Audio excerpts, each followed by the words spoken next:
Hi guys, welcome back to my channel. My name is Fabio Palvelli. I'm a designer, and every week on this channel I share a little bit of my life on video, as well as tips and tricks on how to be a better designer and a better visualizer. So if this is your first time here, please do consider subscribing. On today's video, we're going to talk about client revisions and how to manage these, especially from an economical point of view. So the question actually comes from one of my YouTube comments. Hi Fabio, these are some great videos. I just wanted to ask you something.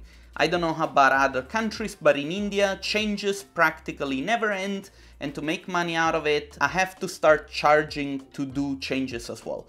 Do you think this is a good idea? Do you suggest something otherwise? Thank you. When we talk about client revisions, I think that a lot has to do with the experience that a designer has when it comes to managing a client. Changes to a project can come at all time throughout the making of an image. So it is very important to always have a contract that describes how the work is going to be made. Maybe in the contract you should put a timeline that says, you know, when changes can happen when making an image. And that's just to avoid that, you know, the changes come right in the middle of you making a 3D model that you're about to render, and then, you know, the day that you start rendering, the client comes with a brand new building and say, we have made some last minute changes, you have to render that. These are things that should be established in a contract. It is a good practice to get 50% of the money that you request upfront.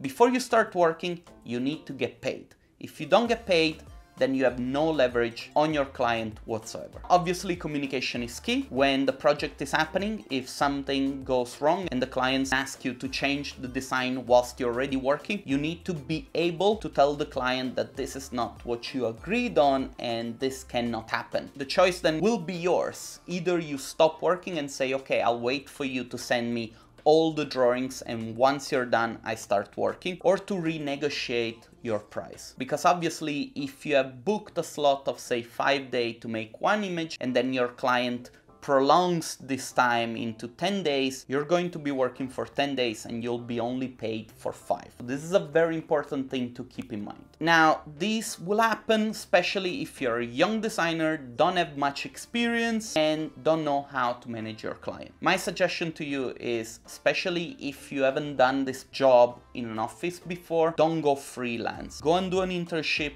work for somebody. Please gain at least 5 to 6 years experience before going solo. Anyway, with that said, let's say that you manage to get the client management under control, and then when you do give the image to the client, then the client asks you for revisions. This is very common to have clients that ask for revision once an image is ready. I myself like to have a 2 changes policy, although I'm trying to slowly implement a 1 change policy, and that's for reasons that I've already discussed in the past. There is a video that I did with Mike Golden. I recommend you to go and check it out. It's a very interesting video. Do bear in mind that what Mike discussed is the result of years and years of experience.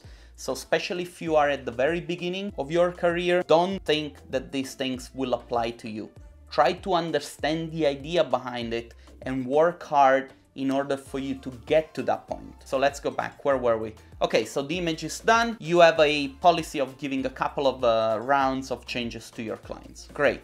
If you are experienced enough, and if the client knows you and knows the quality of work that you put out, chances are that the client will be happy with the first draft of the image that you're going to make.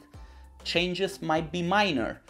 Remove the person that is too close to the camera, or maybe turn a little bit the sky so that I can see more clouds, reduce the overall saturation, that kind of stuff that, you know, generally speaking, doesn't take a lot of work. At that point, really is up to you to say, okay, I do agree with the changes that you're saying, let's do them. I'll give you both options so that you can compare them and you can choose one.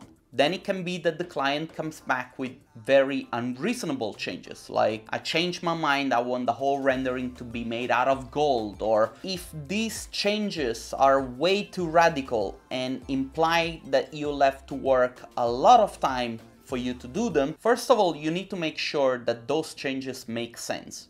Because if the client comes to you and says, I want the rendering to be all made out of gold, and it makes no sense whatsoever, you need to have the ability and the communication skills to let your client understand that what he's saying, it doesn't make any sense and it's not worth doing. Let's say that the client comes with a change that actually does make sense. It is your job to understand if you're gonna be able to make that change in a reasonable amount of time, or if you need to be paid for that amount of changes. Making changes should be expensive. Since the changes are not that expensive, maybe the client will ask you to try different things, which eventually will lead to expand the conversation about one image, so the client will become insecure about the changes that they're asking you to do. This is something that I try to completely avoid with my clients. Usually when it comes to charging clients for changes, I tend to charge them a lot more than I would charge them for making a brand new image. If we do make an image for a couple of €1,000,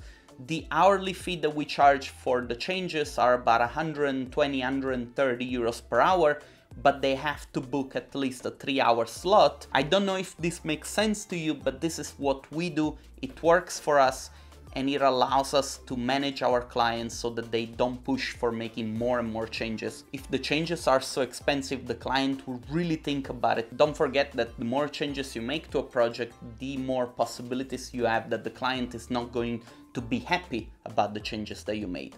How many times it has happened that the client will look at the first image and then will look at the image after all the changes, and will go back to the main image and say, why did we make all these changes? This used to happen a lot of times, especially in my early days. And I wish I had somebody that would have told me, you know, sometimes you have to manage your client and you have to say, no, all the things that you're asking me to do, they make no sense. And the only reason why they happen is because we gave our client the chance to make those changes. I really hope this sheds a little bit of light on the topic. I'll be very interested to hear your opinion. Obviously, this is a place of discussion, so do leave a comment, let me know what you think.